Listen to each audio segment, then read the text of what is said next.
नमस्कार, आप देख रहे हैं हरियाणा डायरी। आपके साथ मैं हूं मोनिका सिंह। हरियाणा के मुख्यमंत्री नायब सिंह सैनी ने चंडीगढ़ से आत्मनिर्भर भारत रेल यात्री संपर्क अभियान की शुरुआत की।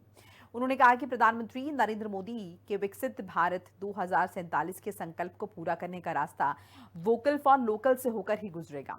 ये लक्ष्य तभी हासिल होगा जब देश में बनी वस्तुओं का अधिकतम उपयोग होगा और लोकल उद्योगों को बढ़ावा मिलेगा। अलग अलग रेलवे स्टेशन पर मंत्री, विधायक और सांसद अभियान में हिस्सा ले रहे हैं। मुख्यमंत्री नायब सिंह सैनी ने चंडीगढ़ रेलवे स्टेशन से आत्मनिर्भर भारत रेल यात्री संपर्क अभियान की शुरुआत की। इस मौके पर केंद्रीय रेल मंत्री अश्विनी वैष्णव और केंद्रीय राज्य मंत्री रवनीत सिंह बिट्टू भी मौजूद रहे। अभियान पीएम नरेंद्र मोदी की तरफ से दिए गए विकसित भारत 2047 और वोकल फॉर लोकल अभियान को आम जन तक पहुंचाने की कोशिश है। आदरणीय प्रधानमंत्री जी का जो एक विजन है और जो उनकी सोच है कि ये भारत 2047 तक ये आत्मनिर्भर बने, विकसित भारत बने, और विकसित भारत का रास्ता ये वोकल फॉर लोकल से है, और उसको लेकर के पार्टी ने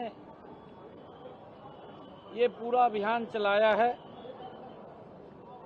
आज जो रेलवे स्टेशन के ऊपर हरियाणा के हमारे लगभग मंत्रीगण, सांसदगण, हमारे विधायकगण लोगों तक ये पत्रक पहुंचाने का काम कर रहे हैं। मुख्यमंत्री सैनी ने खुद रेलवे स्टेशन के प्लेटफॉर्म पर जाकर और ट्रेन में मौजूद यात्रियों से संपर्क कर आत्मनिर्भर भारत के पर्चे बांटे। सीएम सैनी ने कहा कि 2014 में भारत दुनिया की 12वीं 13वीं अर्थव्यवस्था था। पीएम मोदी के नेतृत्व में केवल 11 साल में भारत दुनिया की चौथी सबसे बड़ी आर्थिक शक्ति बन चुका है। उन्होंने कहा कि लोकल उत्पादों के उपयोग, उत्पादन को बढ़ावा देने और आत्मनिर्भरता को अपनाने से भारत विश्व की तीसरी सबसे बड़ी अर्थव्यवस्था बनकर उभरेगा। मैंने स्वयं जाकर के यहाँ चंडीगढ़ रेलवे स्टेशन के ऊपर यात्रियों से संपर्क किया, ट्रेन के अंदर और प्लेटफार्म के ऊपर।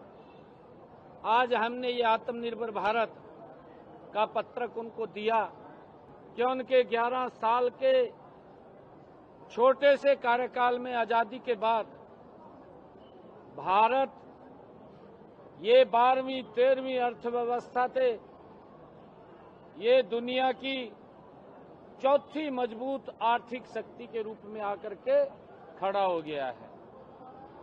प्रधानमंत्री जी का आह्वान है कि भारत दुनिया की तीसरी आर्थिक शक्ति बने।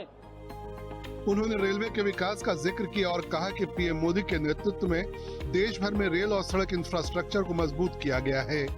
रेलवे स्टेशन एयरपोर्ट जैसी आधुनिक सुविधाओं से सुसज्जित हो रहे हैं। चंडीगढ़ पंचकूला रेलवे स्टेशन का अमृत भारत स्टेशन योजना के अंतर्गत कायाकल्प किया जा रहा है। ये अभूतपूर्व विकास का उदाहरण है। मुख्यमंत्री सैनी ने कहा कि कांग्रेस ने अपने कार्यकाल में केवल भ्रष्टाचार में विश्वास रखा, जबकि प्रधानमंत्री नरेंद्र मोदी ने हमेशा विकास को प्राथमिकता दी। ट्रेन में लोगों के पास पढ़ने और चर्चा करने के लिए पर्याप्त समय होता है।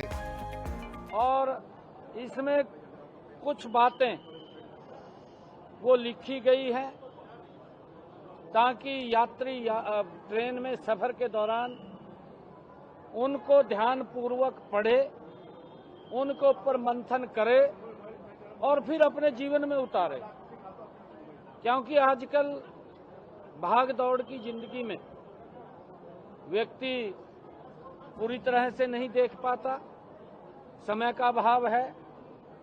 ट्रेन के अंदर जब व्यक्ति सफर करता है तो वो फ्री होता है कि आदरणीय नरेंद्र मोदी जी के इस संकल्प अभियान को, आत्मनिर्भर भारत अभियान को, इसको हम आत्मनिर्भर भारत रेल संपर्क यात्री अभियान, इसके माध्यम से जो भी आज ट्रेन आएगी या स्टेशन के ऊपर लोग जाने वाले हैं, आने वाले हैं, उन सबको ये पत्रक देंगे। मुख्यमंत्री नायब सिंह सैनी ने दिवंगत खिलाड़ी हार्दिक राठी की मृत्यु पर हादसे को बेहद दुखद बताया।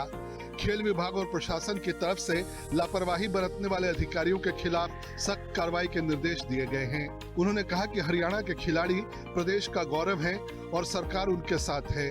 सरकार ने पूरे प्रदेश के स्टेडियमों में लगे खेल उपकरणों की स्थिति संबंधी रिपोर्ट भी मांगी है। सीएम सैनी ने कहा कि प्रधानमंत्री मोदी ने सिख परंपरा, गुरुओं की शिक्षा और उनके पवित्र स्थलों के सम्मान में कई ऐतिहासिक कदम उठाए हैं।